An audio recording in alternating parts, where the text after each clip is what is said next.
Hi, welcome back to the Moments That Matter podcast. We are in episode 4 of season 4. I'm your host, Laura Escamilla. And I am your co-host, Isaac Escamilla. So today we're going to talk about something that surprises a lot of families every single time we bring it up at workshops. And that is that Texas leads the nation in tuition assistance and promise programs, dozens of them, at public universities across the state and even at some private ones. Yet many families either don't know these programs exist or assume they don't qualify, or they find out about them way too late to take full advantage of them. So this episode is kind of going to be clarity. It's not hypes, not headlines, not free college, soundbite things, just clarity so you can make informed decisions before application season arrives. With that said, we are going to first talk about what they are. So let's start with what these programs actually are. Most Texas public universities now have some version of what's called a promise or tuition guarantee program. You may have heard names like the Texas Advanced Commitment at UT Austin or Aggie Assurance at Texas A&M, Tuition Advantage at UTRGV, or Bobcat Promise at Texas State. There's also Pay Dirt Promise at UTEP. So there are dozens of programs across the state. But here's the important part, and this is what we need to focus on. These programs are not random scholarships that students stumble into. They're institutional commitments that are tied to income thresholds, to FAFSA submissions, to enrollment requirements, and to academic performance. So they're structured. And because they're structured, families who understand them early are in a much stronger position than other families who learn about them really late to do anything about it. So now this is the part where I always have to make sure families understand when we're talking about this at workshops, because this is where biggest misunderstanding. These programs are typically just to cover tuition and mandatory fees. That's it. So they don't cover housing, meal plans, transportation books, all of the cost of attendance things we talked about in that first episode that parents have to understand. This is just going to cover tuition. So when they hear free tuition, they think free everything. Free ride, free everything. This is just the tuition, the classes, and the fees associated with those classes like labs and that type of stuff. So when they get their bill for housing, meals, the other things. What about books? It doesn't cover books. That's all extra expenses. They just cover tuition. Okay. So when they have to go look at meal plans and do all those things, they get a bill, they're surprised, right? So all of a sudden, free isn't free anymore. So you have to understand that it is just tuition. So this is not a flaw in the program. It's just a misunderstanding, really. I think it's because of the free tuition part. People are not understanding, grasping the concept of tuition and cost of attendance, right? So this is where that becomes really important, that we're understanding those terms. So it sounds like it's free.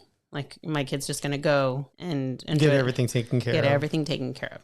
But as we've talked about, tuition is just one part of the cost of attendance of going to college. It's not the whole picture. So families who understand this distinction early can plan differently. So they can think about whether their student wants to live on campus or commute, because if they are commuting and they're going to a local campus that is offering this program and they do qualify for it, and all their expenses are only the tuition, then, in essence, it could be free. But if their kid's going to move to that school, then they have to start thinking about other things. So they look for layers of scholarships and different things. It's not just one whole. The school doesn't just say, here is all of it. We're going to cover every penny. They take what aid you're getting, scholarships, and it's kind of like a fill the gap situation. Okay. So they're going to make sure that all your tuition is covered in some fashion, whether that's grants or any of that kind of stuff. So you have to understand that all of the aid that you qualify for is probably going to go towards the tuition first. And then from there, they're going to help cover whatever tuition is left. They're guaranteeing to help you cover tuition. So parents have to have a more realistic budget of what that looks like. So it is very helpful, especially when you're going to a university where They don't charge after 12 college hours, and they're going to cover all. I mean, you can really take advantage with tuition programs like this. So when we say tuition assistance, it's tuition assistance. And there's still significant things that we have to consider when we're looking at this. But before we go any further, we need to cover something important. Go back to our last episode.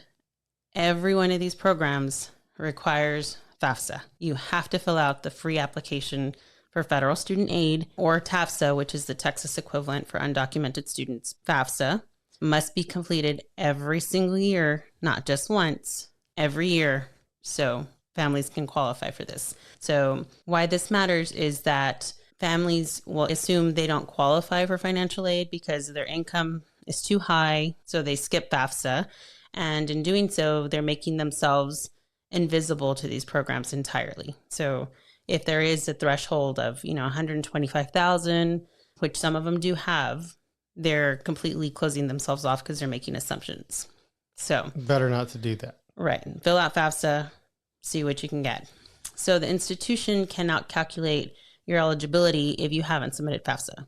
So that's plain and simple. And we talked about that extensively in the last episode. So FAFSA is the entry point.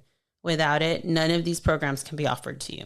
So regardless of what you think your income level means for financial aid, submit FAFSA. Every year, on time. Many of these programs have priority deadlines. So submitting FAFSA late can cost your family real money. So you have to be filling these things out. Like a scholarship, they want your information at a certain time. So let's talk about income thresholds, because this is where, there's a lot of assumptions. Many families assume tuition assistance is only for very low income families and households. So there's a lot of families that are designated for like families under 50,000, but a lot of them, like I just mentioned, they reach a lot higher. So they can go up to like 125,000.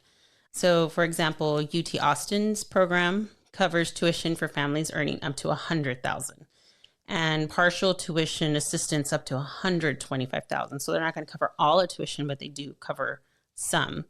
So partial is better than nothing. That's a flagship university making a meaningful commitment to middle income families. Yes, it is. So now, is that the highest that you've seen in Texas? Is it 125 or 125 is pretty high, and UTRGV did it, I think, first, but UT Austin just went up to this. So UTRGV's tuition advantage covers 100% of tuition for families earning up to 125.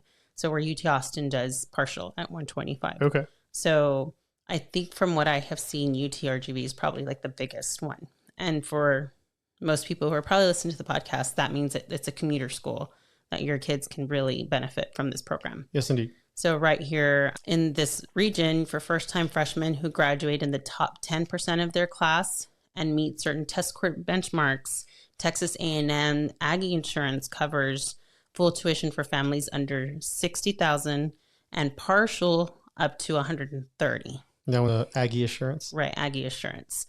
But there are also academic merit criteria for it. So it's not just financial. So okay, so that would include SAT or ACT scores? Mm-hmm. And their ranking, their class ranking. And their class ranking, Mm-hmm. Okay. Then there's Texas Red Raider Guarantee covers tuition for up to 80,000. Some programs have a higher threshold depending on what you're going to study. Sure. So there's also those considerations. But these are major Texas universities offering meaningful tuition coverage for families who traditionally the system overlooks. This is middle class. I mean, that's the truth. By all definitions, middle class families. They sound like very generous programs. And every single one of these universities, for some people, is a commuter school. Mm-hmm. We're talking UTRGV is in our local area, but mm-hmm. if you live in Austin, you can take advantage of your local. Yeah. If you happen to live in Lubbock, same thing. Yeah, and even just considering that if your student is going off to school, the relief that you're only worrying about housing, for example, let's say in Austin, right, that they're going to have to live on campus and you're covering it for the first year, but maybe the second year you have a family member that lives in the area or something. We hear those stories all the time. So these are very doable things when you get into these programs. The biggest thing is that families don't fill out financial aid information on time, which is why we really focused on that before we got to this information. So each program has an income threshold with their own requirements and their own deadlines. So you want to look at the school. The school has all this information public. I'm not giving you secret information. Most families don't know what it means. So you want to look up specific details for any schools that you're interested in. And in, most of these things, these schools will give you all of the information. They'll tell you exactly what the criteria is, exactly the deadlines. Just look it up. It's really, really as easy as that. But not every school offers it. Right. So what would one look for? Tuition assistance programs for Texas universities, and then maybe get some results based on each independent university and what they offer. And they'll have a webpage dedicated to this information. Yeah. Correct? If you go to financial aid for almost any school, they're going to tell you what programs they offer and what those criteria are. So you want to look like everything else that we've been talking about this season. You want to do it in advance. This is not something that if you're a senior right now that you should just be discovering. This is early on, and some families strategize just applying to these schools if they're in that income threshold, and that's fine. But you have to plan that. You have to know what they are. You have to know those deadlines, what they require if there is an academic component to it, what those scores need to be, what that ranking has to be. So these are things you want to take note of early. Definitely. Now, do most of them offer or require, I should say, an academic component? Most of them do require an academic component to maintain it. From what I have seen with a lot of them, if you're in that income threshold, you'll get offered it. But from there, the student does have to maintain specific GPA, and they have to make sure all the courses that they're taking are related to their program. They can't just take random courses to fill hours because they're only going to pay for the tuition that goes to their program. Okay. Well, that makes sense. Yeah. So this is where parents have to plan, right? We're going to go to these and figure out what that is. And also, again, have the conversation like we've talked about before. Can your student maintain this 3.0? A 3.5 or 3.0 whatever GPA it is for at whatever that school the program requires for all 4 years. So these are not things you should be afterthoughts, because if your student is offered this program, you're depending on it, and they can't pull off that 3.0 or 3.2 or 3.5, whatever it is, and you lose it, what happens, right? So you have to know your student. You have to have this discussion. They have to know. Right. And it's the same with scholarships. It's the same with other programs. Our kids also, they know what their grades have to be in order to maintain their scholarships. Now, they're different for every program. Some of them have higher requirements and some of them will have lower requirements, right? They're not all the same. They're not all the same. So you have to go research your schools and figure out what that is.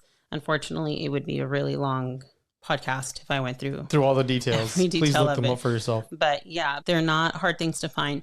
It's public information that is readily available because schools want to be helpful. They're not trying to keep kids out. That's not what their business is. They're trying to be as helpful as possible. And these programs are meant to help this middle class group that really struggles in figuring out how to finance things. And they can't cover everything, but this commitment to do this part is a really big deal.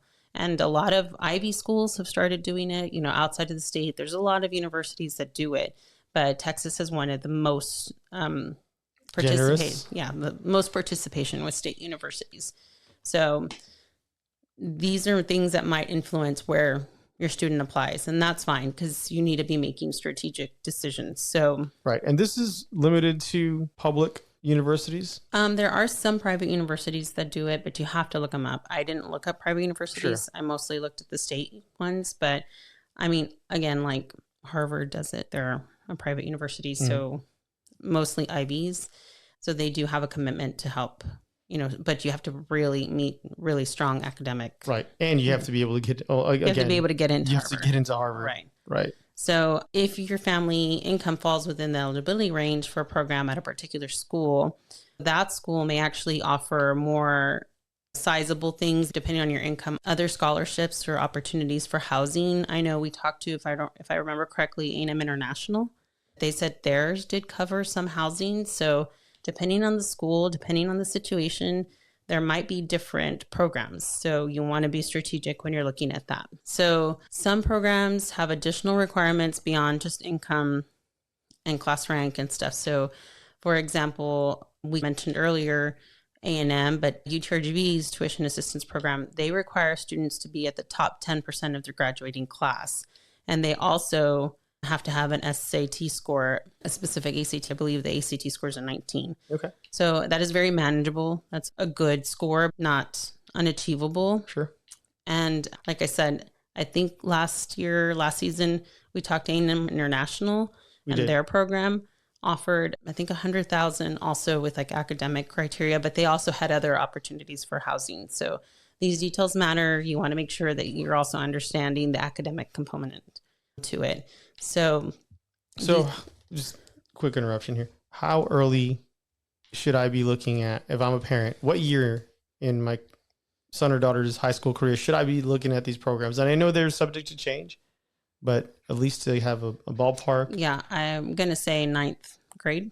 Start looking early. Yeah. Right. To work towards that goal. Yeah, because if they have a requirement or a ranking, you need to start working on your ranking freshman year. That's not something you can make up junior year. That's something you work on from go. Right. And additionally, because FAFSA looks backwards at your income, you would have to make sure that if you were going to, for whatever reason, stay within an income threshold, or, not take an opportunity because it would throw you out or in, Right. Well, we know someone in that we do. Well, situation. We know someone who didn't take on additional duties so that they didn't get overtime stuff. And that was for an out of state program. Right. But those are considerations you want to start thinking about. And also, if there's a component for an ACT or an SAT, you start taking those sophomore year. So you want to know what that is. Right.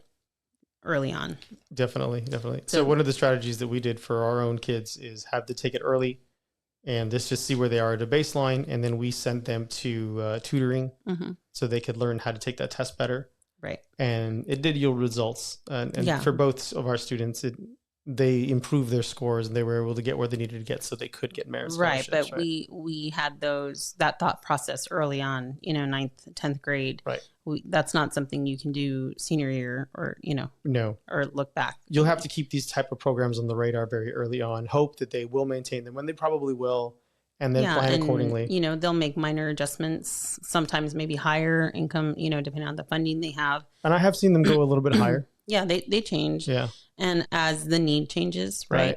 So when you're looking at these tuition promise programs, assistance programs, 5 things that you want to look for is 1, the income threshold, right? What does your family need to earn and what level you have to be at? Right. And what usually these are range for this right. program? And these are family earnings, right? It's not my individual earning. Right. It is your family's income.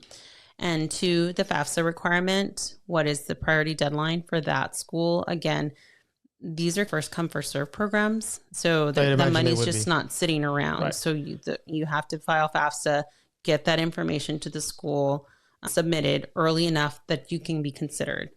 So you also, 3, you want to know the enrollment requirement. Most of these programs require at least 12 hours, but some go up to 15 hours if the student has to be enrolled every semester. So that's one of the requirements. So that can affect how your student plans their schedule and how they think about things. And the 4th thing is the GPA renewal requirements, like we talked about. Most of these programs require a 2.5, 3.0 GPA. Right out of high school. Right. So you need to make sure that they're set up well and that you're understanding what that is. And 5, what exactly the program covers. Tuition only. Is it tuition and fees? Does it include anything else? Families who can find out these 5 answers early are set up for success. They have a better idea of where they're going. So families who don't know about these programs and are late, you really feel like your options are narrowed because you've missed deadlines. You're not thinking about it. You're not looking at it. And you're essentially leaving money on the table because you could have.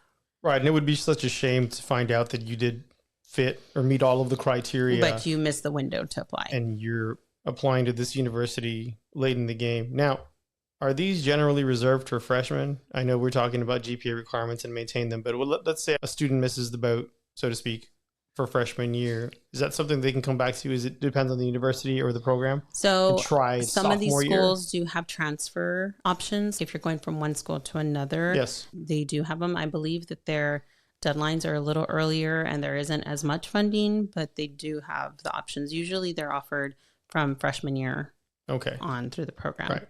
Again, that's something you want to look at with the school. I know that last season we talked to UTRGV scholarship office, and there was different deadline for incoming freshmen and different deadline for transfer students. That's right. The incoming freshman deadline was earlier. It was December 1st at the time. Right. And then the transfer was like February. Right. So you want to, and it might be that whatever's left over from the freshmen is what they can offer. Right. Transfer and again, students. For those who may not know, that December 1st means December 1st of the year before the fall that they're trying to enroll for. Yeah. And I want to share that during my dissertation work, I did talk to some students about their experiences. And I did talk to one family where their student didn't end up going to a school that they really wanted to go to because they knew they couldn't afford it really. And after the fact realized that they qualified for these tuition assistance programs. Oh, man. So they prevented the student from going, to pursuing it at all because they thought it was out of range and didn't even know this existed for them. And they've met all the criteria. She was fine. She had a great experience by that point where she did go to school, but knowing that she passed up, she could have gone. Just because she didn't know. She didn't know. Her family didn't know. That these existed. And these aren't really the things that, the high schools are sharing or putting out information. They're more focused on getting you to do FAFSA, getting you to fill out scholarships and do your admissions and those types of things. So the kind of components that are either required by the state itself or that apply to the largest swath of students so they can handle all of that. Right. So this is really something that families have to take on their own and have to start doing that list for them because it's not going to be handed to them. It's not going to be handed to a parent, all the info, like here's everything, just, check off what you want to do. You have to look. There's no service. There's no organization that's really doing that, Yeah. This is our attempt. This is that service, This is that service. This is that attempt. Free service. So this is the moment, when we realize, where I feel like this is why I am doing this, because I want people to have this information and I have it. So we want to share it. We'd like to share it with as many people as possible. And spare other families from similar situations. For missed opportunities. Yeah. Families are one conversation away from, and one research away from having all of the information at their disposal. Right. Or just making a decision that could change your student's life. Maybe they just not realize that this type of opportunity was available for the program, for the school, for the place that your student wants to go. And then realizing that they may have a shot at this. And a lot of these programs are in development now. Like UTRGV's program hasn't been around that long. And all of these schools programs may have been, if they were around, they were smaller thresholds. Right. And so maybe they have a sibling who went to college 4 or 5 years ago. It didn't exist then. Or when we went to college, they didn't exist. So you kind of don't think about it, that this even is a possibility. So if your student is interested in any of these state schools, or you want to build a list around the schools that your student does qualify for these programs, you need to do it early. And it's really not anybody doing anything wrong. It's just that they didn't know and they haven't always been around. Right. This is not like a commonplace thing. Oh, that's true. And you don't know what you don't know. Now, this goes back to that spreadsheet that you recommend that everybody keep as they're searching and researching the universities. This is one of the huge things to put on that list. Like, does this university or college offer a tuition assurance or assistance program? Right. And it's the same that you're going to build the list to say, does this university offer merit academic scholarships? Because this is for middle class families. Right. This is where you're on the cusp of paying out of pocket and having to figure things out. And this is where that spreadsheet comes in so handy, right? Because on that, you should have the ACT, SAT scores that are recommended, the income threshold, all of the pertinent data as far as the requirements for your family. And this is where you can make some real decisions and apply early and get all your paperwork done early and hope for the best. Right. So now, we are talking about how tuition gets covered, and many families are going to have to, how they're going to cover the remaining gap, right? The housing costs, the meal plans, transportation, the books, all those things that start adding up.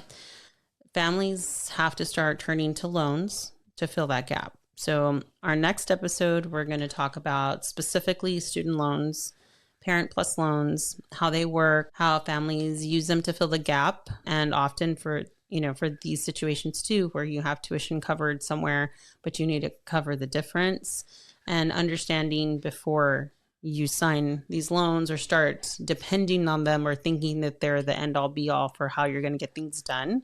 That's the next phase, right? We've talked about tuition assistance conversations, but it's not everything, right? We discussed that. It's just tuition.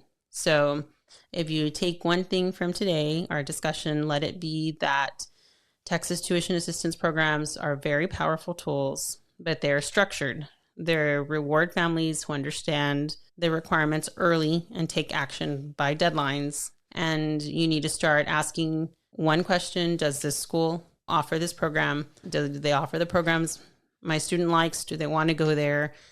What do you have to do? What's the income? What's the deadline? What are the criteria academically to qualify? And making sure that you're creating that list and you're planning for it. So that's the end of our tuition assistance program. All right. And we're going to talk to you next week about student loans and getting planned for that. Okay, we'll see you next week. And if you're listening on YouTube or watching on YouTube, don't forget to please like and subscribe. And thank you. Thank you. Bye. Bye.